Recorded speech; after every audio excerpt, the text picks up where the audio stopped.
నమస్కారం అండి. కొత్త సస్పెన్స్ కథలోకి స్వాగతం.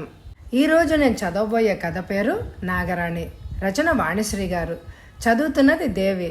ఈ కథ మీ అందరికీ నచ్చితే తప్పకుండా లైక్ చేయండి. ఇంకా కథలోకి వెళ్ళిపోదామా? సాయంకాలం 6 గంటలకి ఇంటికి వెళ్ళి స్నానం చేసి టాయిలెట్ అయిన తర్వాత కాస్మోపాలిటన్ క్లబ్కి వెళ్ళడం జగపతిరావుకి కొన్ని సంవత్సరాల నుంచి అలవాటు. అందుకే సరిగ్గా 6 అయ్యేసరికి పోర్టుగోలో కార్ రెడీ చేస్తాడు డ్రైవర్. బజర్ నొక్కే సమయానికి డోర్ తీయడానికి సిద్ధంగా ఉంటాడు జవాన్. లక్ష్మీ ఇంజనీరింగ్ కంపెనీ యజమాని జగపతిరావు డిసిప్లిన్డ్గా ఉంటాడని మంచి పేరు తెచ్చుకున్నాడు. మంచిగాని చెడుగాని సిన్సియర్గా చేస్తాడని అతడి సర్కిల్లో గొప్పగా చెప్పుకుంటారు. ఇంతకీ అతడు 60 ఏళ్ల యువకుడు కానే కాదు, 30 ఏళ్ల కుర్రాడే. ఆ రోజు జగపతి కుర్చీలోంచి లేవాలి అని అనుకునే సమయానికి టెలిఫోన్ రింగ్ అయింది. రిసీవర్ ఎత్తి జగపతిరావు స్పీకింగ్ అన్నాడు. Good evening dear Rao. తీయటి కంఠం వినిపించింది. ఆశ్చర్యపోయాడు అతను. అతన్ని డియర్ రావ్ అని పిలిచేవాళ్ళు ఆ ఊళ్ళో ఎవ్వరూ లేరు. అతని భార్య అతనికి ఎప్పుడు ఫోన్ చెయ్యదు. చేసినా ఏమండి అని అంటుంది. ఎవరో జ్ఞాపకం రాలేదా డియర్ రావ్? నవ్వు వినిపించింది. గజ్జలు గల్లు గల్లు మంటున్నట్టు. అతను మతిపోయిన వాడిలాగా ఉండిపోయాడు. ఆ గొంతు అతడికి చిరపరిచితమైనదే. నువ్వు నేనే, నీ డార్లింగ్ రూపని. మళ్ళీ నవ్వు. జగపతిరావు మొహం 1000 కాండిల్ బల్బులాగా వెలిగిపోయింది రూప పేరు విని. రూపా, నువ్వా? ఎన్నాళ్ళకి? నువ్వు నన్ను మర్చిపోయినా నేను నిన్ను మర్చిపోలేదు రావు. గోముగా అంటోంది రూప. ఇంతకీ ఎక్కడి నుంచి మాట్లాడుతున్నావు? కైలాసపురం నుంచి. అక్కడెందుకున్నావు? అదేం ప్రశ్న? కైలాసపురం ఎవరైనా ఎందుకు వెళ్తారు? దేవుడి కోసం. నేను అందుకే వచ్చాను. మీ వారితో వచ్చావా? నో, ఆయనతో వస్తే అసలు నీకు ఫోన్ ఎందుకు చేస్తాను? ఆ మాత్రం తెలుసుకోలేవా? Yes, I know. చాలా ముఖ్యమైన పని మీద వచ్చాను. నీతో సీక్రెట్గా మాట్లాడాలి. ఎంత సీక్రెట్ అంటే చచ్చెంత సీక్రెట్. సీక్రెటా? ఆశ్చర్యంగా ప్రశ్నించాడు. ఎస్, సీక్రెట్ బిజినెస్సా? అదంతా పర్సనల్గా మాట్లాడుకుందాం. రాత్రి 8 ఇక్కడికి రా. నేను కొండ మీద స్పెషల్ కాటేజ్ నంబర్ 14లో ఉన్నాను. అయితే భోంచేసి రాకే, అంతా ఇక్కడే ఏర్పాటు చేసేస్తున్నాను. ఈ రాత్రికి ఇక్కడే ఉండిపోవాలి. ఎన్నాళ్ళైందో నీతో గడిపి. తీయగా మత్తుగా అంటోంది రూప. జగపతిరావు గుండె లయ తప్పుతోంది రూప మాటలు వింటూ ఉంటే. మీ ఆవిడకి ఏదో చెప్పిరా. ఏమంటావు? మాట్లాడవేంటి డియర్? ఏం మాట్లాడను డార్లింగ్. నాకు ఆనందంతో మాటలే రావడం లేదు. నవ్వు వినిపించింది గలగల. ఓకే. అవతల ఫోన్ పెట్టేసినట్టు క్లిక్కుమంది. జగపతిరావు రిసీవర్ క్రెడిల్ చేసి ఈజీగా కూర్చున్నాడు చైర్లో. అతనికి సంతోషంతో శరీరం తేలికైపోతోంది. గాలిలో తేలిపోతున్నట్లుగా ఉంది. రూప. ఎంత తీయగా ఉంటుందో ఆ పేరు. 5 ఏళ్ల క్రితం రూపతో అనుభవాలు కోకొల్లలు. మధురంగా క్షణాలు గడిచిపోయాయి ఆ రోజుల్లో. అసలు రూప తన భార్య కావాల్సింది. డాడీకి ఇష్టం లేకపోయింది. అంతస్తులు అడ్డొచ్చాయి పెళ్లికి. తను నిస్సహాయ స్థితిలో రూపను వదిలేయాల్సి వచ్చింది. Helpless condition. గొణుక్కున్నాడు అతను. తర్వాత తనంటే మండిపడేది రూప. మోసగాడినని తిట్టేది. తన ముఖం చూడలేదు మళ్ళీ. తను ఎంత తప్పించిపోయేవాడో రూపతో అనుభవం కోసం. కానీ ఏం లాభం? తనను రానివ్వలేదు దగ్గరికి. ఇవాళకి క్షమించింది తనను. బహుశా ఆమెకు భర్తతో సుఖం లేదేమో. ఆ ఆలోచన రాగానే జగపతిరావుకి హుషారెక్కింది. తన వంటి పర్సనాలిటీ గల మగాళ్ళు చాలా అరుదు. సినిమాల్లో చేరితే హీరో వేషాలు వేసేవాడు. అందుకు ఒప్పుకోలేదు డాడీ. Poor daddy. ముఖానికి రంగు కట్టుకుని తైతక్కలాడే కర్మ మనకేం పట్టిందిరా అనేవాడు. అందులో ఎంత గ్లామర్ ఉందో డాడీకి ఏం తెలుసు? నవ్వుకున్నాడు జగపతిరావు. తండ్రి పోయాడు. తను సర్వస్వతంత్రుడయ్యాడు. కానీ సినిమా వేషాల మీద దృష్టి పోలేదు. ఎందుకొచ్చిన రిస్కు? బిజినెస్లోనే హాయిగా ఉన్నట్టుంది అని అనుకున్నాడు.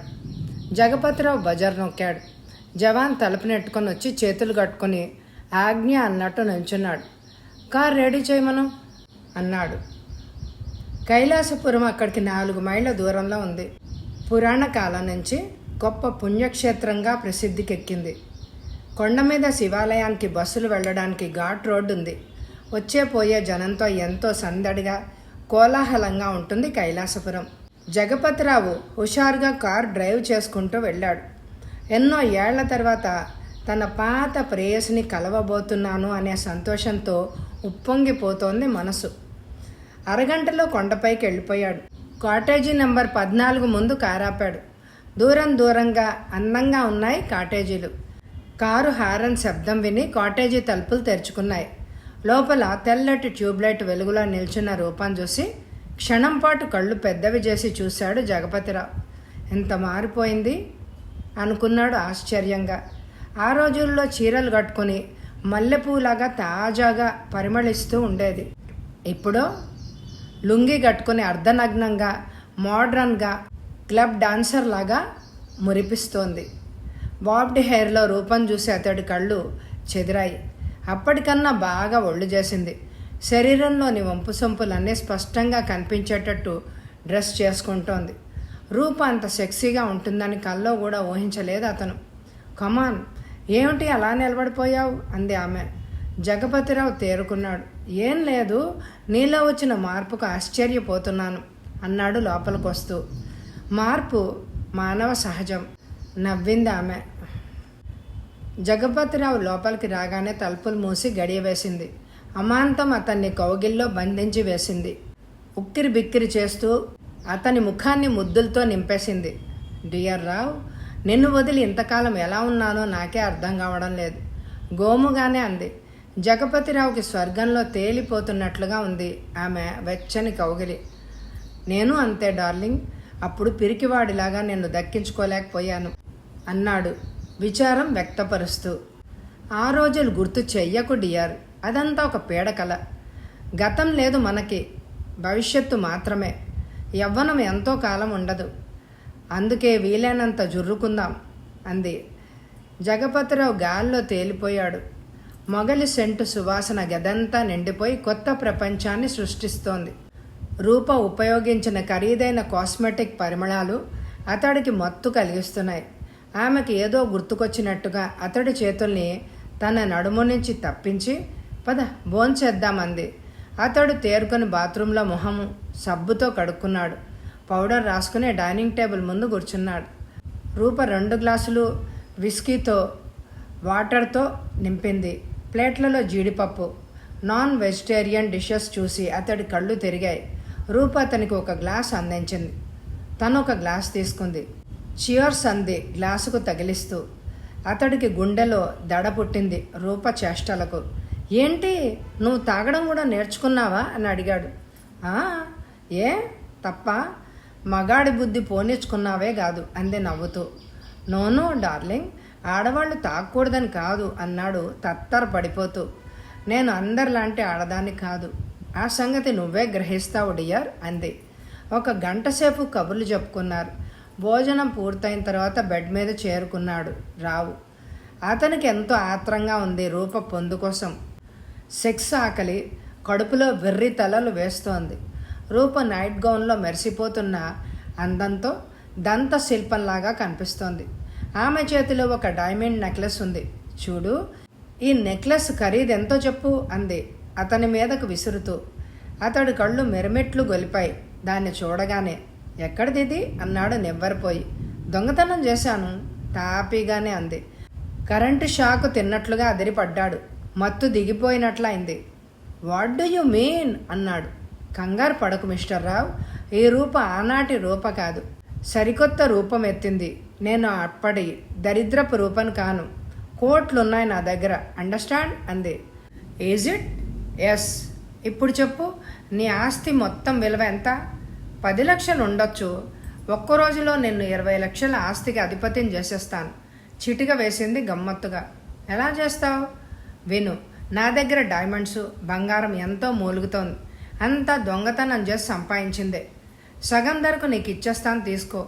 నువ్వు డబ్బున్నవాడివి కనుక ఎవ్వరూ అనుమానించరు. ఆ నగలు కరిగించుకొని మార్కెట్లో అమ్ముకో. ఫినిష్ అంది. జగపతిరావు కళ్ళు మెరిశాయి. తమ తాతలు ముత్తాతల దగ్గర నుంచి కూడబెడితే ఇప్పటికి 10 లక్షల ఆస్తి చేరింది. తను రాత్రికి రాత్రి 10 లక్షలు సంపాదిస్తాడు. ఐఎమ్ వెరీ లక్కీ ఫెలో మత్తుగానే అన్నాడు. నువ్వు నా ప్రియుడివి కాబట్టి నీకు ఈ అవకాశం ఇస్తున్నాను. జాగ్రత్తగా బిజినెస్ చేసుకో. అదృష్టం నీ కాళ్ళ దగ్గరకు వచ్చింది అంది రూప. అవును, అసలు నువ్వెందుకు దొంగవయ్యావు? అనుమానంగా ప్రశ్నించాడు. Don't go to side track mister Rao. నువ్వు నీ బిజినెస్ చేసుకో, అనవసరమైన విషయాల జోలికి పోవద్దు కోపంగానే అంది. సారీ రూప అన్నాడు, ఆమెకు కోపం వచ్చింది అని గ్రహించి. నీ ఆస్తి 10 లక్షలు ఉంది, కానీ నువ్వు క్యాష్ రూపంలో ఎంత ఇవ్వగలవు? నీ క్యాష్కు మార్కెట్ రేటును బట్టి రెట్టింపు బంగారం ఇస్తాను. అది ఈ ఒక్కసారికే అంది రూప. జగపతిరావు తలగొక్కున్నాడు. ఎంత క్యాష్ తీసుకురాగలనో అంతా తీసుకొస్తాను అన్నాడు. ఎప్పుడు? కరెక్ట్గా నిమిషాలతో సహా చెప్పాలి. రేపు రాత్రి 7ంటికి. ఓకే, ఇక్కడికే రావాలి అంది రూప. ఓకే అంటూ అతను రూప చేతిని అందుకున్నాడు. ముసిముసి నవ్వులు నవ్వుకుంటూ లతలాగా అతన్ని అల్లుకుపోయింది. డియర్ రావ్, స్వర్గంలో ఉన్నట్టుంది కదూ.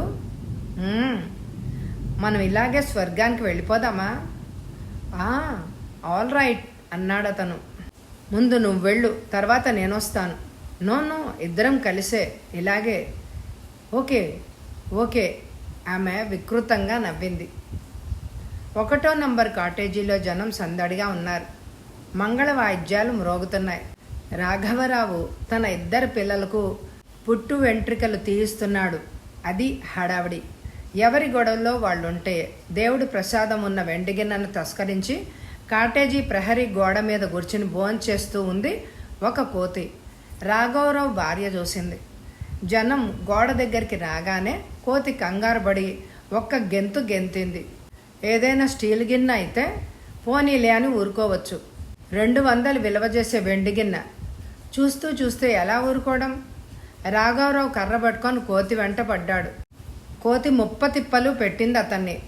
రాఘవరావుకి సహాయంగా 2 కుర్రాళ్ళు కూడా వచ్చారు. గుడికి చాలా దూరం తీసుకెళ్ళింది కోతి. కొండ మీద ఎగుడు దిగుడు బండలెక్కి దిగి అలసిపోయాడు రాఘవరావు. ఆఖరికి ఒక పెద్ద మర్రి చెట్టు దగ్గరికి పరిగెత్తింది. రాఘవరావు వెంబడించాడు. అతడి వెంట వచ్చిన కుర్రాళ్ళు కెవ్వుమన్నారు. రాఘవరావు కూడా అదిరిపడి వాళ్ల వంక చూశాడు. వాళ్ళిద్దరూ వణికిపోతూ చేతులెత్తి చూపించారు ఆ దృశ్యాన్ని. మర్రి చెట్టుకి శవం వేలాడుతూ ఉంది. కొంచెం దూరంలో నల్లటి కారు లేత ఎండలో నిగనిగలాడిపోతూ ఉంది. రాఘవరావుకి గుండె దడ పుట్టింది. భయంతో శరీరం కంపించింది. కాళ్ళు వణుకుతున్నాయి. వెండిగిన్న మాటే మర్చిపోయాడు. తిరుగుముఖం పట్టాడు పరుగులాంటి నడకతో. ఆ కుర్రాళ్ళు పరిగెత్తారు. దేవాలయానికి తూర్పున ఫర్లాంగ్ దూరంలో మర్రి చెట్టుకి శవం వేలాడుతున్న సంగతి దేవస్థానం ఆఫీసులో చెప్పాడు రాఘవరావు. ఆ దారుణ వార్త కైలాసపురంలోని సత్రాల్లోనూ కాటేజీల్లోనూ ఉన్న వాళ్ళందరికీ తెలిసిపోయింది. అంతా దైవ దర్శనానికి బదులుగా శవ దర్శనానికి బయలుదేరారు. కొండ మీద కైలాసపురం పోలీస్ స్టేషన్ నుంచి పోలీస్ వ్యాన్ వచ్చింది. అప్పటికి జనం గుంపులు గుంపులుగా ఉన్నారు. ఇన్స్పెక్టర్ శ్రీహర్రావు శవాన్ని గుర్తుపట్టి ఆశ్చర్యపోయాడు. ఆ శవం జగపతిరావుది. అవును, ఇన్స్పెక్టర్ శ్రీహర్కి రావుకి బాగా పరిచయం ఉంది. లక్ష్మీ ఇంజనీరింగ్ కంపెనీ ప్రొపరేటర్ అతను. ఆ నల్లకారు కూడా అతందే. కైలాసపురానికి ఆనుకునే ఉన్న కపిల నగర్ టౌన్లో జగపతిరావు ప్రముఖుడే. హై సొసైటీలో అతడికి మంచి పేరుంది. కాస్మోపాలిటన్ క్లబ్ ప్రెసిడెంట్గా ఎన్నో ధర్మకార్యాలు చేశాడు. శ్రీహర్రావు మనసులో ఆలోచనలు గిర్రున తిరుగుతున్నాయి. జగపతిరావుని ఎవరు హత్య చేశారు? ఎందుకు? కపిల నగరం నుంచి డిఎస్పీ కూడా వచ్చాడు. ఇన్స్పెక్టర్ శ్రీహర్రావు సెల్యూట్ చేసి, అతను జగపతిరావు సార్ అన్నాడు. ఐ నో అన్నాడు అతను. శవాన్ని కిందకి దించారు. శవ పంచాయతీ చేశాడు ఇన్స్పెక్టర్. ఫోటోగ్రాఫరు అన్ని కోణాల్లోంచి ఫోటోలు తీసుకున్నాడు. ఫింగర్ ప్రింట్స్ నిపుణుడు కారు మీద పౌడర్ చల్లి వేలి ముద్రలు ట్రేస్ చేస్తున్నాడు. కాసేపటికి అతడి భార్య, పిల్లలు, బంధువులు టాక్సీల్లో వచ్చారు. అతడి భార్య శవం మీద పడి గోడున ఏడుస్తోంది. చూసేవారి హృదయాలు ద్రవించిపోతున్నాయి ఆ దృశ్యం చూసి. తర్వాత శవాన్ని పోస్ట్ మార్టం రిపోర్ట్ కోసం కపిలనగరం హాస్పిటల్కి పంపించారు. ఉరి తీసినందువల్లనే జగపతిరావు మరణించాడని పోస్ట్ మార్టం రిపోర్ట్లో తేలింది. అతడు రాత్రి 10ంటికి మరణించాడని ధృవపరిచాడు. జగపతిరావు కారు మీద అతని వేలిముద్రలే కాకుండా వేరే ఎవరివో ఉన్నాయి. అవి అతని కంపెనీలో పనిచేసే జవాన్, మేనేజర్, అతని భార్య, అతని సన్నిహితులకు సంబంధించినవి కావు. అవి పాత నేరస్తులకు సంబంధించినవేమోనని తెలుసుకోవడానికి ఫింగర్ ప్రింట్ బ్యూరోకు పంపించారు. డబ్బు కోసమే అతన్ని హత్య చేశారని ఇన్వెస్టిగేషన్ చేసిన ఇన్స్పెక్టర్ శ్రీహర్రావు అభిప్రాయపడ్డాడు. కపిలనగరంలో అతడు అజాత శత్రువు. కంపెనీల్లో వర్కర్లతో కూడా చనువుగా ఉంటాడు. జీతాలు పెంచే విషయంలో ఉదారంగా ప్రవర్తిస్తాడు. సమ్మె వంటి పరిస్థితులకు ఆ కంపెనీ వర్కర్లకు అవకాశమే ఇవ్వలేదు. అతని భార్య కూడా అతని హత్య గురించి ఏమీ చెప్పలేకపోయింది. ఆమె వద్ద కూడా పనికి వచ్చే విషయాలు ఏవీ లేవు. పోతే లక్ష్మీ కంపెనీ మేనేజర్ కోటేశ్వరరావు కొంత సమాచారం ఇచ్చాడు. కంపెనీ అకౌంట్స్లో ఉన్న క్యాష్ అంతా డ్రా చేశాడని, అంతేకాకుండా 4 మిత్రుల దగ్గర కూడా అప్పు తీసుకున్నాడని, మొత్తం దాదాపు 5 లక్షలు ఉందని తెలియజేశాడు.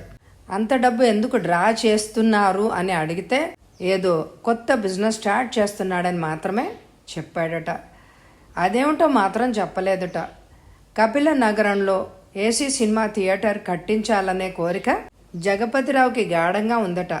మొత్తం 25 లక్షలు అవుతుందని అంచనా వేశాడని, బస్టాండ్ దగ్గరలో 2000 గజాల స్థలం కొనాలని చూస్తున్నాడని, కానీ స్థలానికి 6-7 లక్షలు అడుగుతున్నారని, 5 లక్షలకి ఇస్తే కొంటాడన్నాడని కోటేశ్వరరావు చెప్పాడు. బహుశా కొత్త బిజినెస్ అదే కావచ్చు అన్నాడు. ఆ స్థలం అబ్దుల్ సత్తార్ అనే అతడిది. అతనికి ఆటో గ్యారేజ్ ఉంది. లారీలు కూడా నడిపిస్తూ ఉంటాడు. ఆ స్థలం అమ్మాలని తను అనుకున్నాడని, జగపతిరావు బేరమాడిన సంగతి నిజమేనని, అదంతా 6 నెలల క్రితం సంగతని, తర్వాత మాటలు జరగలేదని చెప్పాడు సత్తార్. జగపతిరావు అంత డబ్బు హడావుడిగా సేకరించిన పద్ధతి చూస్తే ఏదో కొత్త వ్యాపారం మొదలు పెట్టడానికే అయి ఉంటుంది. ఆ డబ్బున్న సూట్ కేసుతో అతను కైలాసపురం వెళ్ళుంటాడు, దేవుడికి అర్చన చేయించడానికి. అది ఎవరో కనిపెట్టి దోచుకున్నారు తెలివిగా. సెంటిమెంటల్ ఫూల్ అనుకున్నాడు ఇన్స్పెక్టర్ శ్రీహర్రావు. డిస్ట్రిక్ట్ క్రిమినల్స్ని చాలామందిని ప్రశ్నించాడు. మూడ్ ఆఫ్ క్రైమ్స్ని బట్టి దొంగతనాలు చేసేవాళ్ళ లిస్టు తిరగేశాడు. ఆ రోజుల్లో అంతా కత్తితోనో పిస్టల్తోనో మర్డర్లు చేసి దోచుకునే వాళ్లే తప్ప ఉరిదీసి చంపేవాళ్ళు ఎవరూ లేరు. కారు మీద దొరికిన ఫింగర్ ప్రింట్స్ పాత నేరస్తులవి కావని బ్యూరో నుంచి సమాధానం వచ్చింది. మొత్తానికి డబ్బు దోచుకొని జగపతిరావును ఉరితీసి హత్య చేసిన నేరస్తులు దొరకనే లేదు. జగపతిరావుకు అప్పులు ఇచ్చిన మిత్రులు లబో దిబో అంటున్నారు. నెమ్మదిగా అప్పులు తీరుస్తామని జగపతిరావు బావమరిది ప్రామిస్ చేశాడు. అతనే అక్క తరఫున కంపెనీ నడుపుతున్నాడు. పోలీసులు గాలిస్తూనే ఉన్నారు హంతకుల కోసం. రాత్రి 8 దాటింది. చూడవలసిన ఫైల్స్ అన్నీ చూసి డిస్పోజ్ చేసేశాడు ఎగ్జిక్యూటివ్ ఇంజనీర్ సత్యనారాయణ. గంట క్రితమే సైట్ నుంచి వచ్చాడు అతను. ఆఫీస్లో కూర్చుని పని పూర్తి చేశాడు. 2 చేతులు పైకెత్తి ఒళ్ళు విరుచుకున్నాడు. టెలిఫోను గణగణ మ్రోగింది. విసుగ్గా చూశాడు సత్యనారాయణ. రిసీవర్ ఎత్తి ఈఈ సత్యనారాయణ స్పీకింగ్ అన్నాడు. నమస్కారం సార్. కోకిల కంఠం వినిపించింది. ఎవరు? హుషారెక్కింది ఆడగొంతు వినగానే. కనుక్కోండి చూద్దాం. పచ్చి వెల్లక్కాయ గొంతులో పడ్డట్టయింది సత్యనారాయణకి. ఎవరని చెప్పడం? అతడికి సెక్స్ సంబంధాలు ఉన్నవాళ్ళు ఎందరో ఉన్నారు గతంలో. డబ్బుంది, అధికారం కూడా ఉంది. ఇక ఆడవాళ్ళకి కొదవేముంది? I'm sorry, గుర్తించలేకపోతున్నాను. అంతేలేండి, మనిషి దూరమైతే మారిపోతారు. మీరు. నవ్వు వినిపించింది గలగలా పారే సెలయేరులాగా. ఎక్స్క్యూజ్ మీ, ఎవరో మీరు? మీరు అనకండి, ఒకప్పుడు మీ కింద పనిచేసిన దాన్నే, మీ కింద నలిగిన దాన్నే నేను. అయినా గుర్తు రావడం లేదు. అతని సర్వీస్లో ఎందరో నలిగారు అతని కబంధ హస్తాల్లో. ఎవరని చెప్పడం? కొంపదీసి సీతవి కాదు కదా? కాను, స్వరూపని. హాయ్ స్వరూప, నువ్వా? ఎన్నాళ్ళకి విన్నాను నీ తేనె వంటి కంఠం. 4 ఏళ్ళైంది నిన్ను చూసి. మళ్ళీ కనిపించనే లేదే? కుర్రాడిలాగా కుర్చీలోంచి ఎగిరాడు. ఏది మీ దయ లేకపోయింది కదా, లేకపోతే మీ బెటర్ హాఫ్ నయ్యేదాన్ని. సారీ స్వరూప, పరిస్థితులు అలా వచ్చాయి. నిన్ను మోసం చేసే ఉద్దేశం అసలు నాకు ఏమాత్రం లేదు. నాకంటే 15 ఏళ్ళు చిన్నదానివి, అయినా నన్ను గాఢంగా ప్రేమించావు. నాకు చాలా గర్వంగా ఉండేది కూడా. నిన్ను పెళ్లి చేసుకోవాలి అని కలలు కన్నాను. నీ అందం నేనే సొంతం చేసుకుని ఎంజాయ్ చెయ్యాలి అని అనుకున్నాను. నిన్ను పోగొట్టుకోవాల్సి వచ్చింది మా మామ మూలంగా. దట్ ఓల్డ్ రోగ్, డట్టి క్రీచర్ చేతిలో నా జుట్టు ఉండిపోయింది. నా భార్య తండ్రి కదా అని ఆమె పోయినా నా పిల్లల్ని ఆయన దగ్గరే ఉంచాను. నేను సంపాదించిందంతా ఎప్పటికప్పుడు పంపించాను. నీకు తెలియందేముంది? నిన్ను పెళ్లి చేసుకుంటే పిల్లలతో పాటు డబ్బు కూడా వదులుకోవాల్సి వస్తుంది అని బెదిరించాడు. ఎలా చెప్పు మరి? ఈ రోజుల్లో డబ్బు లేకుండా ఎలా బ్రతకాలి? ఒక్కటి గుర్తుపెట్టుకో స్వరూప, ఈ రోజుల్లో ఏదైనా అనుభవించవచ్చును, కానీ దరిద్రాన్ని అనుభవించడం చాలా కష్టం. నగ్న సత్యం సెలవిచ్చారు. ఏంటి విశేషాలు? మీరే చెప్పాలి సార్. నేను మా వారు డ్యామ్ చూద్దామని వచ్చాం. ఈ సమయంలో మీరు ఆఫీస్లో ఉంటారని నాకు తెలుసు కదా, అందుకే ఫోన్ చేశాను. వెరీ గుడ్, నీకు జ్ఞాపక శక్తి చాలా ఎక్కువ. థ్యాంక్స్. ఒట్టి థ్యాంక్సేనా, ఇంకేమీ లేదా? చిలిపిగా ప్రశ్నించాడు. మీ బుద్ధి పోనిచ్చుకున్నారు కాదు. ఎలా చెప్పండి? మా వారు వెంటున్నారు కదా. నేనేం చెప్పను? మనసుంటే మార్గం ఉండకపోతుందా? నవ్వాడు. ఆలోచిస్తాను. ఎక్కడి నుంచి నువ్వు మాట్లాడేది? సీతా సదన్ గెస్ట్ హౌస్ నుంచి. ఎందరు పిల్లలు? ఒక్కడే కొడుకు. మీ వారు ఏం చేస్తూ ఉంటారు? అవన్నీ మనం కలుసుకున్నాక మాట్లాడుకుందాం. మనం కలుసుకునేది నిజమేనంటావా? ఆనందంతో అన్నాడు. మనం కలుసుకునేది నిజం. స్వర్గంలో తేలేది నగ్న సత్యం. మీకు గుర్తులేదు? సిటీకి వెళ్ళినప్పుడు ఏసీ హోటల్ రూమ్లో. అబ్బా, ఎంత తీయటి రోజులు. నోట్లో నీళ్లు ఊరుతున్నాయి. ఇంతకీ ఎక్కడ మనం కలుసుకునేది? మీ క్వార్టర్స్కే వస్తాను. రాత్రి ఏదో ఒక సమయం చూసుకొని బయలుదేరతాను. అయితే మనం గడిపేది జలతరంగిణి జలపాతం దగ్గర. ఎన్నాళ్ళైందో ఆ జలపాతం చూసి. ఎత్తుగా కొండ మీద నుంచి లోయలోకి దూకే నీళ్లు చూస్తుంటే నా మనసు పరవశించిపోతూ ఉంటుంది. ఓకే, అలాగే. మీకోసం ప్రత్యేకంగా ఒక గొప్ప బహుమతి పట్టుకొచ్చాను. ఏమిటది? అబ్బా, చెప్పను, చూస్తారుగా. ఊరిస్తున్నట్టుగా అంది స్వరూప. సరే సరే, నీ ఇష్టం. నీకోసం నిద్రపోకుండా ఎదురుచూస్తూ ఉంటానే. అలాగే చూడండి. నేను మీ క్వార్టర్స్ ముందు కారు ఆపి హారన్ కొడతాను. ఒక్క నిమిషంలో మీరు కారు ఎక్కేసేయాలి. ఏంటి, నీ కారుందా? ఆశ్చర్యంగా ప్రశ్నించాను. ఒక్కటేమిటి, 4 ఉన్నాయి. ఆశ్చర్యపడకండి, నేనే స్వయంగా నడుపుకుంటూ వస్తాను. నాకు మతి పోతోంది. మతి దగ్గరుంచుకోండి. ఒక్క సంగతి గుర్తుంచుకోండి. ఇలా మనం కలుసుకోబోతున్నట్టు ఎవ్వరికీ చెప్పకండి. బయటికి పొక్కిందా మావారు సైలెన్స్ పిస్టల్తో ఇద్దరిని కాల్చి చంపేస్తాడు. ఓకే, నేనంత తెలివి తక్కువ వాడినా? అయినా ఎవరున్నారు నేను చెప్పుకోవడానికి? Okay, see you. అవతల ఫోన్ పెట్టేసినట్లు క్లిక్ మంది. సత్యనారాయణ రిసీవర్ క్రెడిల్ చేశాడు. మనసు సంతోషంతో ఉక్కిరిబిక్కిరి అయిపోతోంది. మళ్ళీ ఎన్నాళ్లకి తను స్వరూపతో గడపబోతున్నాడు. మనసు గతంలోకి జారుకుంది. స్వరూప మేనమామో బాబాయో గుర్తులేదు, కానీ మొదటిసారిగా తీసుకొచ్చి పరిచయం చేశాడు. ఆమె అందం చూసి తన కళ్ళు చెదిరాయి. ఆమె కుటుంబం చాలా అసహాయ స్థితిలో ఉందని, ఉద్యోగం కావాలని అర్థించారు. సర్కిల్ ఆఫీసులో క్లర్క్ పోస్టు ఖాళీగా ఉంది అని తను తెలుసుకున్నాడు. తన పలుకుబడి ఉపయోగించి ఆమెను టెంపరీ క్లర్క్గా అపాయింట్ చేయించాడు. తర్వాత కొద్ది రోజులకే ఆమెను తన డివిజన్ ఆఫీస్కి ట్రాన్స్ఫర్ చేయించుకున్నాడు. తనకి భార్య పోయి 2 ఏళ్ళు అయింది. అప్పటికే మళ్ళీ పెళ్లి చేసుకోవడానికి మనస్కరించలేదు. 35 ఏళ్ళు నిండాయి. 2 పిల్లలు. పెళ్లి చేసుకుంటే ఎన్నో గొడవలు వస్తాయి. సవత్తల్లి సరిగా పిల్లల్ని చూడదు. ఇదంతా ఎందుకని తను అలాగే గడపదలుచుకున్నాడు. పిల్లల్ని వాళ్ళ తాతగారే పెంచుతున్నారు. డబ్బు అధికారం ఉంటే ఆడవాళ్ళకి కొదవే ఉంది, కానీ స్వరూప ఒక పట్టాన లొంగలేదు. తను ప్రేమించినట్టు నటించాడు. పెళ్లి చేసుకుంటాను అని నమ్మించాడు. దాదాపు పెళ్ళంలాగా వెంట తిప్పుకున్నాడు. ఆమె అందాన్ని చుర్రుకున్నాడు. పెళ్లి చేసుకోమని అప్పుడప్పుడు గొడవ చేసేది. తను ఏదో ఒక కుంటి సాకులు చెప్పి తప్పించుకున్నాడు.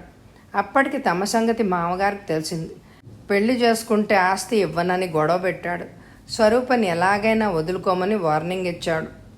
ఇంతలోనే స్వరూప టెంపరీ ఉద్యోగం ఊడింది. తను సంతోషించాడు. తను తలుచుకుంటే ఎలాగో అడ్జస్ట్ చేసేవాడు.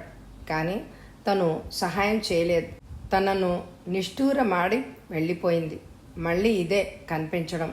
సత్యనారాయణ నిట్టూర్చాడు. ఆ రోజు ఆదివారం సెలవు కాబట్టి నది మీద కట్టిస్తున్న డ్యామ్ రిజర్వాయర్ చూడ్డానికి టూరిస్టు బస్సుల్లో యాత్రికులు వస్తూ ఉంటారు.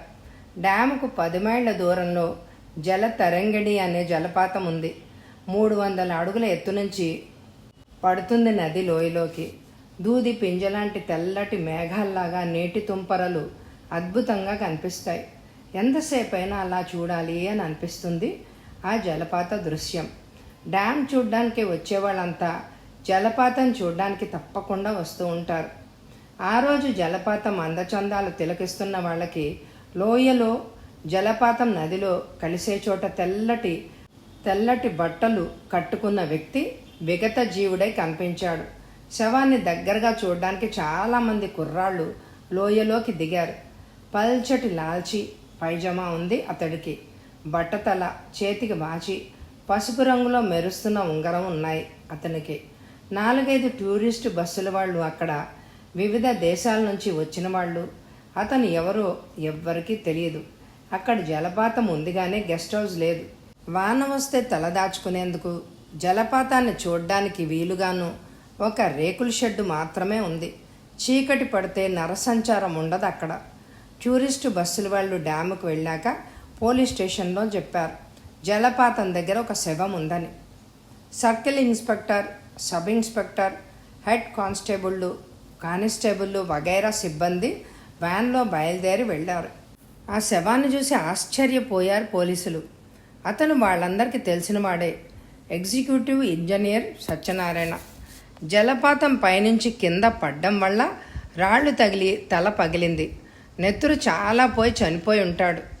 శవ పంచాయతీ జరిపి డ్యామ్ హాస్పిటల్కి పంపించారు పోస్ట్ మార్టం రిపోర్ట్ కోసం. అతడు పైజమా జేబులో తాళాల గుత్తి మాత్రమే ఉంది.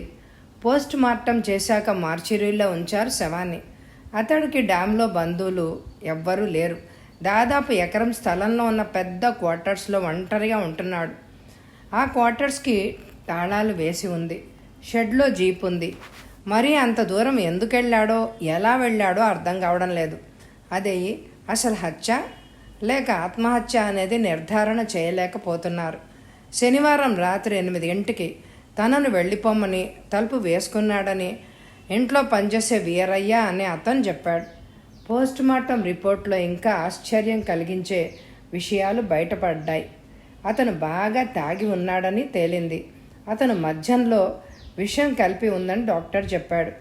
అంత ఎత్తు నుంచి పడిపోయి తల పగిలి చనిపోయాడని, ఒకవేళ కాళ్ళు చేతులు విరిగి బ్రతకకుండా ఎవరో విషప్రయోగం చేసి ఉంటారు అని ఊహించారు. ఆత్మహత్య చేసుకునేవాడికి అంత దూరం వెళ్ళవలసిన అవసరమేముంది? కాబట్టి ఎవరో అతన్ని మంచితనంతో తీసుకెళ్ళి తాగించి అందులో విషం కలిపి పైనుంచి నెట్టేశారు. ఎవరు అతన్ని హత్య చేసింది? విజయవాడలో ఉంటున్న అతని అత్తమామలు, బావమరిది, అతని పిల్లలు వచ్చారు. శవాన్ని వాళ్లకు అప్పగించారు పోలీసులు. అతనికి శత్రువులు ఎవరు చెప్పలేకపోతున్నారు. పోలీసులు ఇన్వెస్టిగేషన్ చేస్తూనే ఉన్నారు. ఇంకా తేలలేదు హత్య చేసింది ఎవరో. అది తేలదు. కేసు మూసివేయాల్సిందే అనే పరిస్థితికి వచ్చారు పోలీసులు. ఎండాకాలం అంతా ఆరుబయట పక్కలేసుకొని పడుకున్నారు. రమణమూర్తి కూడా ఆరుబయట పడుకున్నాడు. రెండో మంచం మీద 3 ఏళ్ల కొడుకు బాలు నిద్రపోతున్నాడు. ఇంటి చుట్టూ ప్రహరీ గోడ, మధ్యలో 2 గదులు. ఇల్లు ముచ్చటగా ఉంటుంది. అతను ఎంతో కష్టపడి కట్టించుకున్నాడు ఆ ఇల్లు. 4 ఏళ్ల క్రితం పెళ్ళైంది రాణితో అతనికి. రాణి వచ్చిన వేళ విశేషం ఏమో కానీ అతడికి మంచి రోజులు వచ్చాయి. ఉద్యోగంలో ప్రమోషన్ వచ్చింది. ఏరియర్స్తో చెల్లెలు పెళ్లి చేసి పంపించేశాడు. జీతం డబ్బులంటే లెక్కలేదు అతనికి. జీతానికి 4 రెట్లు లంచాలు వస్తున్నాయి. అంతా రాణి అదృష్టమే అనుకున్నాడు. టౌన్ చివర చౌకగా వస్తుంటే 300 గజాల స్థలం కొనుక్కొని చిన్న ఇల్లు కట్టించుకున్నాడు. చుట్టూ ప్రహరీ గోడ, నిమ్మ, దానిమ్మ, మల్లె, గులాబీ, మందార మొక్కలు నాటించాడు. అద్దె ఇంట్లో ఉండే బాధ తప్పింది. ఊరు చివర ఇప్పుడిప్పుడే డెవలప్ అవుతోంది. అసలు ఇంటి ముందు కూర్చుంటే పొలాల మీద నుంచి వచ్చే చల్లటి గాలికి పల్లెటూళ్ళలో ఉన్నట్టు ఫీల్ అయ్యేవాడు. టౌన్లో ఉంటూ పల్లెటూరి వాతావరణం అనుభవించే అదృష్టం కలిగింది. ఆఫీస్కి వెళ్ళి రావడం కష్టంగా ఉందని స్కూటర్ కొన్నాడు. ఏటిలో తెరచాప ఎత్తిన పడవలాగా హాయిగా గడిచిపోతోంది అతడి జీవితం. బాబు తర్వాత ఒక పాప పుడితే చాలండి అంటూ ఉండేది రాణి. ఎరా, నీకు తమ్ముడు కావాలా, చెల్లాయి కావాలా అంటే బాబు తమ్ముడు అనేవాడు. కాదు, చెల్లాయి అను అనేది రాణి నవ్వుతూ. బాలు తలాడ్డంగా ఊపేవాడు. అటువంటి మధురమైన జీవితంలో అపశృతి పలికింది ఆ రోజు. తెల్లవారితే ఆదివారం సెలవు గనక శనివారం రెండో ఆట సినిమాకి వెళ్ళడం మామూలే. ఆ రోజు కూడా అలాగే రెండో ఆట సినిమాకి వెళ్ళొస్తున్నారు. ఎదురుగా ఏదో జీప్ అడ్డం వచ్చింది ఊరి చివర. దాని డ్రైవర్ బాగా తాగి వస్తున్నట్టు మెలికలు తిరుగుతోంది ఆ జీప్. రమణమూర్తి అది గమనించి స్కూటరు రోడ్డు దించి నిలబెట్టాలనుకున్నాడు తప్పుకుపోదామని. అయితే జీపు తప్పుకోలేదు, ఆగింది. అందులోంచి 4 బలిష్టమైన మనుషులు దిగారు. నల్లగా భయంకరంగా ఉన్నారు. చూస్తుంటే తెలిసిపోతూనే ఉంది వాళ్ళు గూండాలని. బాగా తాగి ఉన్నారు. కళ్ళు ఎర్రగా ఉన్నాయి.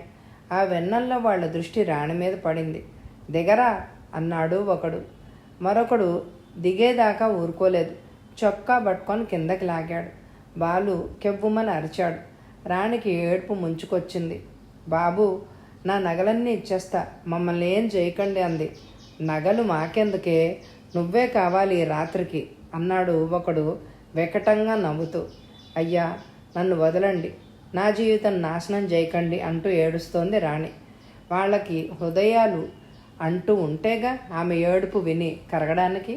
రమణమూర్తి ప్రతిఘటించబోయాడు. అతన్ని దూరంగా నెట్టేశారు. బాలు ఆకాశం దద్దరిల్లేటట్టు ఏడుస్తున్నాడు. ఆమెను బరబరా ఈడ్చుకుపోయారు. ఆమె ఏడుస్తోంది గుండెలు పగిలేలాగా. జీపులో పడేసి కదలకుండా పట్టుకున్నారు. అరవకుండా, ఏడవకుండా నోట్లో గుడ్డలు కుక్కారు. 3 కోట్ల మంది దేవతలు ఉన్నారని పురాణాల్లో ఘోషిస్తూ ఉంటారు. త్రిమూర్తులు అనేవాళ్ళు ప్రపంచాన్ని రక్షిస్తూ ఉంటారు. ఎందరో శక్తి స్వరూపిణులు ఉన్నారు. ఏ దేవుడు, ఏ దేవత రాణిని కాపాడలేకపోయారు. నడి రోడ్డులో దారుణంగా భర్త నుంచి బిడ్డ నుంచి వేరు చేసి తమ కామదాహం తీర్చుకోవడానికి రాణిని తీసుకుపోతుంటే ఆ దుర్మార్గుల్ని శిక్షించడానికి ఏ దేవుడికి శక్తి లేకపోయింది. దేవుళ్ళు ఉన్నారట, ఎందుకు? కాకి బట్టలు పోలీసులు ఉన్నారు, ఎందుకు? ఈ దేశంలో ఆడదాన్ని రక్షించలేరు దుర్మార్గుల బారి నుంచి. రామ రాజ్యమట, పుణ్యభూమి, పవిత్ర దేశం, పేపర్ల మీద డబ్బా కొట్టుకోవడం. మర్నాడు వచ్చింది రాణి. వాళ్ల కామదాహం తీర్చి రమణమూర్తి ఇంటి తలుపులు తెరవలేదు. ఆమె తప్పు ఏమీ లేదని అతడికి కూడా తెలుసు. తప్పు చేయనప్పుడు శిక్షించకూడదని తెలుసు. కానీ ఆ సంగతి నలుగురికి తెలిసిపోయింది. శీలం పోయిన ఆడదిగా ఆమెకు ముద్ర పడిపోయింది. అటువంటి భార్యను ఏలుకున్నందుకు సమాజం అతన్ని హింసిస్తుంది. నాగరిక సమాజం కదా, అందుకు ఆ సమాజానికి భయపడి భార్యని ఏలుకోలేకపోయాడు ఆ మగాడు. ఈ దేశంలో మగాళ్ళు రాముడు అడుగుజాడల్లో నడవాలి. మరి రాణి ఆశోపహతురాలే ఎటో వెళ్ళిపోయింది. మర్నాడు రైలు కింద పడి ప్రాణాలు తీసుకుంది. ఆమె శవాన్ని ఇంటికి తీసుకురాలేదు. హాస్పిటల్ నుంచి అటే శ్మశానానికి తీసుకెళ్ళి భూస్థాపితం చేశాడు. భార్యని రక్షించుకోలేని అసమర్థుడు, చెయ్యని తప్పుని క్షమించలేని చెవట అని అందరికీ తెలిసినా అతడికి పిల్లనివ్వడానికి తిరుగుతున్నారు ఆడపిల్లల తల్లిదండ్రులు. అతనికే ఇష్టం లేకపోయింది. మొన్నటికి మొన్న వరకు అతని తల్లి ఉండేది. ఇప్పుడు ఆమె కూడా స్వర్గానికి వెళ్ళిపోయింది. బాలు రక్షణ అతడికి సమస్యగా ఉంది. రమణమూర్తికి ఎందుకో మెలకు వచ్చింది. కళ్ళు విప్పి చూశాడు. తన మంచం మీద రాణి కూర్చునుంది. తెల్లటి జాకెట్టు, తెల్లటి చీర, వెన్నెల్లో మెరిసిపోతున్న దేవతలాగా ఉంది. ఏడుస్తోంది ఆమె. రమణమూర్తి లేవాలని అనుకున్నాడు. ఆమెను ఓదార్చాలి అని తహతహలాడాడు. ఎందుకో లేవలేకపోతున్నాడు. గొంతు కూడా పెకలటం లేదు. శక్తి హరించుకుని పోయిన వాళ్ళలాగా కళ్ళు తెరుచుకొని చూస్తూ ఉండిపోయాడు. ఆమె అతన్ని ముద్దాడింది. నన్ను క్షమించండి అంటోంది. నిద్రపోతున్న బాలుని గుండెలకు హత్తుకుంది. ముఖాన్ని ముద్దులతో నింపేసింది. ఆమె కళ్ళల్లో నుంచి ధారాపాతంగా వర్షిస్తున్నాయి నీళ్లు. తర్వాత ఆమె అతడి తలగడ కింద నుంచి తాళం తీసుకుంది. ఆమె చేతిలో నల్లటి సంచి ఉంది. ఏమండి, ఇందులో డబ్బుంది. దాంతో బాలుని రాజాలాగా పెంచండి, గొప్పవాణ్ణి చేయండి అంది. ఇంటి తాళం తీసి లోపలికి వెళ్ళింది. ఐరన్ బీర్వా తీసిన చప్పుడైంది. మళ్ళీ ఇంటికి తాళాలు వేసి వాటిని అతని తలగడ కింద పెట్టేసింది. బాలుని వాడిని అమెరికా పంపించండి చదువుకోవడానికి, ఏ లోటు చేయకండి అంటూ ఉంది రాణి. రమణమూర్తి కళ్ళు మూసుకుపోయాయి. నిద్రలోకి జారిపోయాడు. మర్నాడు ఎండ చుర్రుమనేదాకా మెలకువ రాలేదు అతనికి. బాలు ముందు లేచాడు అతడి కంటే. పని మనిషి వాకిలి ముందు ఊడుస్తోంది. అయ్యగారు పాలొచ్చాయి అంది. పాల మనిషి క్యాన్ పట్టుకొని ఉంది. అతను లేచి వెళ్ళి ఇంటి తాళం తీసి పాలగిన్నె తెచ్చి పాలు పోయించుకున్నాడు. పని మనిషి వంటగదిలోని అంట్లు తెచ్చి బావి దగ్గర పడేసి తోమసాగింది. ఉన్నట్టుండి రాత్రి రాణి అతడి కళ్ళలోకి రావడం జ్ఞాపకం వచ్చింది. అతడి కళ్ళలో నీళ్లు తిరిగాయి. ముభావంగానే కాలకృత్యాలు తీర్చుకున్నాడు. బాలు 9ంటికి కాన్వెంట్ రిక్షా రాగానే వెళ్ళిపోయాడు. రమణమూర్తి భోజనాలు చేశాడు. బట్టల కోసం బీర్వా తీశాడు. అంతే, శిలా విగ్రహంలాగా నిల్చుండిపోయాడు. అతని కళ్ళు బైర్లు గమ్మాయి. బీర్వాలో 100 రూపాయల నోట్ల కట్టలు ఒక అరనిండా పేర్చి ఉన్నాయి. కళ నిజమా అని కాసేపు నివ్వరపోయి ఉండిపోయాడు. అది కళ కాదని వాస్తవమేనని నిర్ధారించుకున్నాక మతిపోయినట్టుగా అయింది. అంటే రాణి రాత్రి నిజంగా వచ్చిందా? బాలు కోసం డబ్బిచ్చి వెళ్ళిందా? అది ఎలా సాధ్యం? చనిపోయిన రాణి ఎలా వస్తుంది? వచ్చిన ఇంత డబ్బు కాస్తా కోస్తా కాదు, లక్షల కొద్ది డబ్బు ఎలా వస్తుంది? ఒకవేళ రాణి చనిపోలేదా? రమణమూర్తి తల బ్రద్దలైపోతోంది. ఆ దొంగల ముఠాకి నాయకుడు రాజాసింగ్. ఎత్తుగా బలంగా ఉంటాడు. నల్లగా కండలు తిరిగిన శరీరం.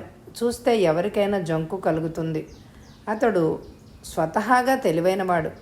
నిప్పుకి గాలి తోడైనట్టుగా రాణి అతడికి జత కుదిరింది. ఇద్దరూ కలిసి ఎన్నో దొంగతనాల ప్లాన్లు వేశారు. విజయవంతంగా దోపిడీ సాగించారు. పోలీసులకు అంతుచిక్కని తరహాలో ఉంటుంది ప్లాన్. ఆ ముఠాలో 10 మంది ఉన్నారు. అంతా నమ్మకస్తులు. రామభక్త హనుమాన్లాగా రాజాసింగ్ మాట జవదాటారు. దోపిడీలో ఎంత వచ్చింది అని ఎప్పుడు ఆరా తీయరు. ఇచ్చింది తీసుకుంటారు. జల్సాగా ఖర్చు పెట్టుకుంటారు. సుఖాన్ని జుర్రుకుంటారు. డబ్బు అయిపోయేదాకా ఎన్నాళ్ళు మనం ఇలా కక్కుర్తి దొంగతనాలు చేయడం అంది రాణి రాజాసింగ్ భుజం మీద చేయి వేసి. రాజాసింగ్ ప్రేమగా ఆమె చేతిని పట్టుకున్నాడు. మన వృత్తి అదే అయినప్పుడు తప్పే ఉంది అన్నాడు.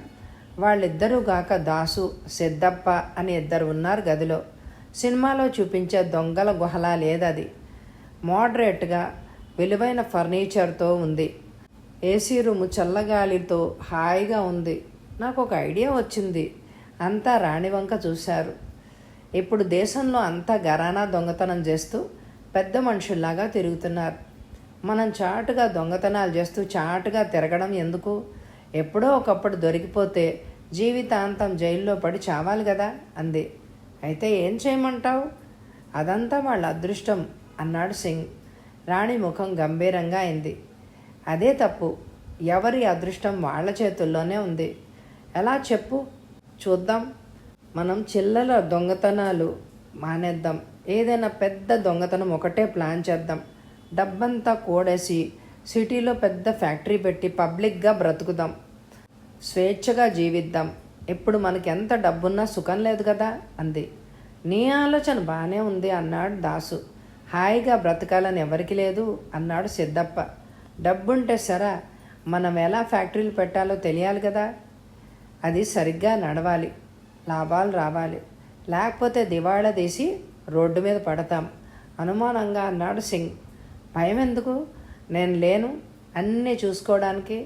ఈ రోజుల్లో ధైర్యం చేయాలే కానీ ఏ వ్యాపారం చేసినా డబ్బు వర్షం కురుస్తుంది. మాటవర్స్కి ఫ్యాక్టరీలు అన్నాను కానీ సిటీలో మంచి సెంటర్ చూసి 5 స్టార్ హోటల్ కట్టిద్దాం. దాసు చప్పట్లు కొట్టాడు. నీ బుర్ర అమోఘం అన్నాడు. నా బుర్ర సంగతి ఇప్పుడేం తెలుస్తుంది, ముందు ముందు తెలుస్తుంది. మనకి అసాధ్యం ఏదీ లేదు అంది రాణి. రాణి ఆలోచనలు బాగానే ఉన్నట్టు అనిపించింది. తర్జన భర్జనలు చేశారు. తమ దగ్గర ఎంత బంగారం ఉంది, ఎంత డబ్బు ఉంది అంచనా వేశారు. దానికి తోడు పెద్ద ఛాన్స్ కొడితే సరిపోతుంది, 10 మంది హాయిగా బ్రతుకుతారు అని అనిపించింది. పెద్ద దొంగతనం ఎక్కడ చెయ్యాలి మనం అన్నాడు దాసు. అది మీరు చూసుకోండి, ఏదైనా బ్యాంకును దోచేద్దాం అంది రాణి. నాకు అలాంటి సాహసం చేయాలనుంది, చాలా రోజుల నుంచి కోరికగా కూడా ఉంది అన్నాడు సిద్ధప్ప. ఆఖరిసారి నీ కోరికను తీర్చుకో అంది రాణి నవ్వుతూ. వారం లోపలే నిర్ణయిస్తాను అన్నాడు సిద్ధప్ప. గుడ్ అంది రాణి మెచ్చుకోలుగా చూసి.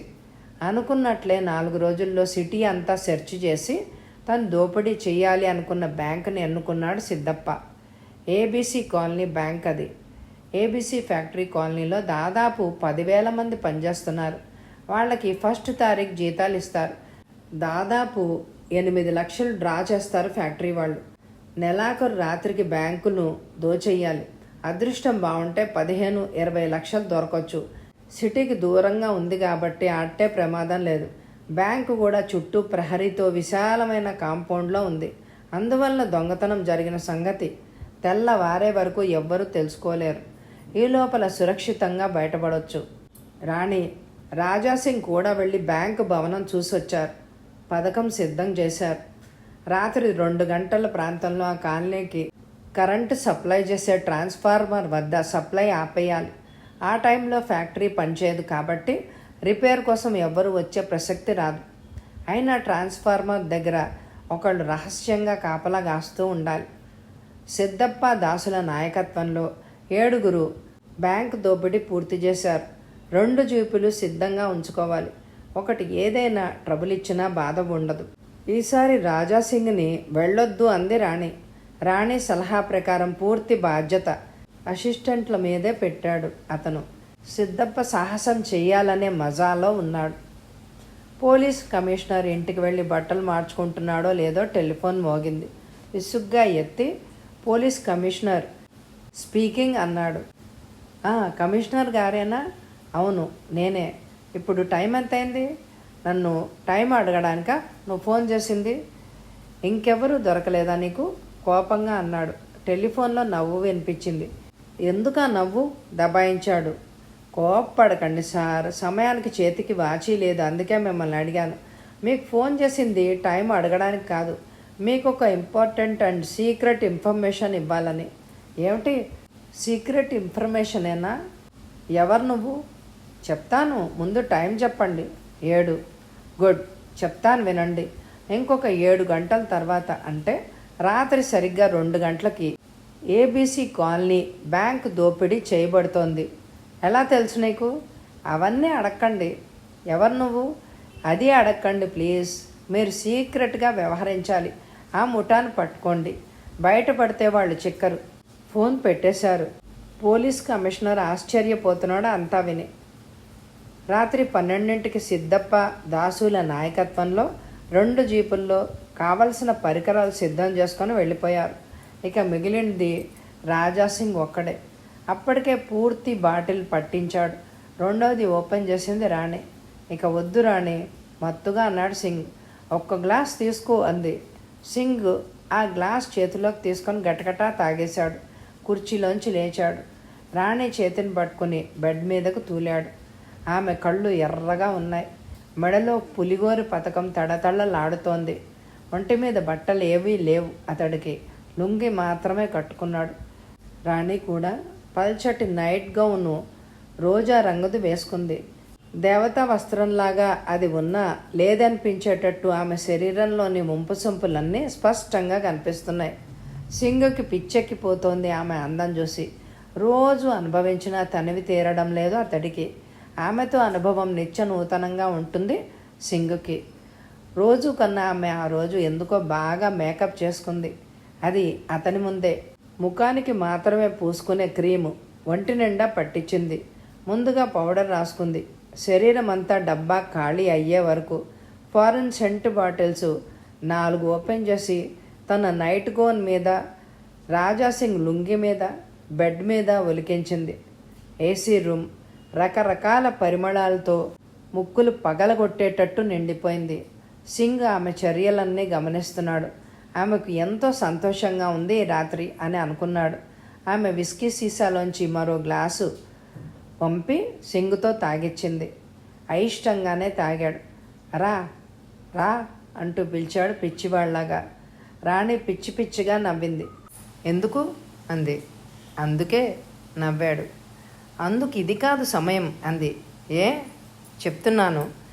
కపిల నగరంలో జగపతిరావుని ఉరి తీసి చంపాను, గుర్తుందా? జలతరంగిణి జలపాతంలోకి ఇంజనీర్ సత్యనారాయణని నెట్టేశాను. అవును, అవన్నీ ఎందుకు ఇప్పుడు? చాలా అవసరం. వాళ్ళిద్దరిని ఎందుకు చంపాను? వాళ్ళు నిన్ను మోసం చేశారని. అవును, నన్ను పెళ్లి చేసుకుంటానని నమ్మించి మోసం చేశారు. అందుకే సమయం చూసి చంపాను. నాది నాగుపాము పగ, నవ్వింది. నువ్వు నాగరాణివి, నవ్వాడు సింగ్. అవునా? పక్కపక్క నవ్వింది. అవును, నేను నా భర్తతో సినిమా నుంచి తిరిగి వస్తుంటే నువ్వు స్కూటర్ మీద ఉన్న నన్ను నా భర్త నుంచి, బిడ్డ నుంచి వేరు చేసి రాక్షసంగా చెరిచావు, అవునా? అవును, సీరియస్గానే అన్నాడు సింగ్.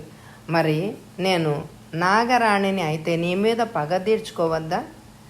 ఆ జగపతిరావుని, సత్యనారాయణలని చంపించిన దారిలోనే నిన్ను చంపాలా వద్దా? అయోమయంగా చూశాడు సింగ్. నేను చెడిపోయిన దాన్నని నా భర్త నన్ను తిరస్కరించాడు. అప్పుడే ఎందులోనైనా పడైనా చావాలి అని అనుకున్నాను. కానీ నాలో ఏదో శక్తి ప్రవేశించింది. మోసగాళ్ళని మోసంతోనే జయించాలి అనే ఆలోచన వచ్చింది. నన్ను మోసం చేసిన వాళ్ళ మీద తిరుగుబాటు చేశాను. నన్ను అనుభవించి వదిలేసిన తర్వాత నా అంతట నేనే నీ స్థావరానికి వచ్చి లొంగిపోయాను.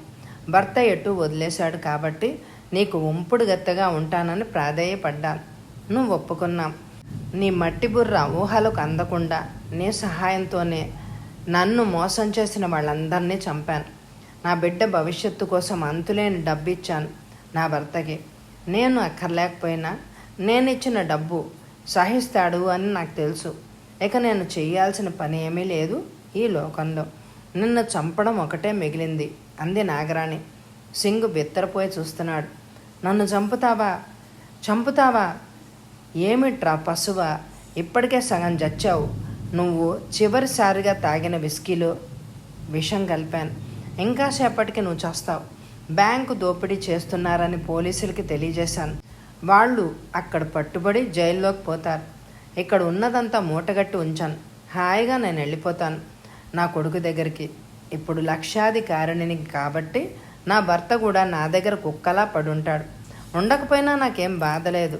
పక్కపక్క నవ్వుతోంది రాణి. ఆమె పూర్తి పేరు స్వరూప రాణి. సింగ్ అదిరిపడ్డాడు. నన్నే మోసం చేస్తావా అంటూ దిండు కింద ఉన్న పిస్టల్ తీసి రాణికి గురిపెట్టాడు. గుళ్ళు అయిపోయే వరకు కాల్చాడు.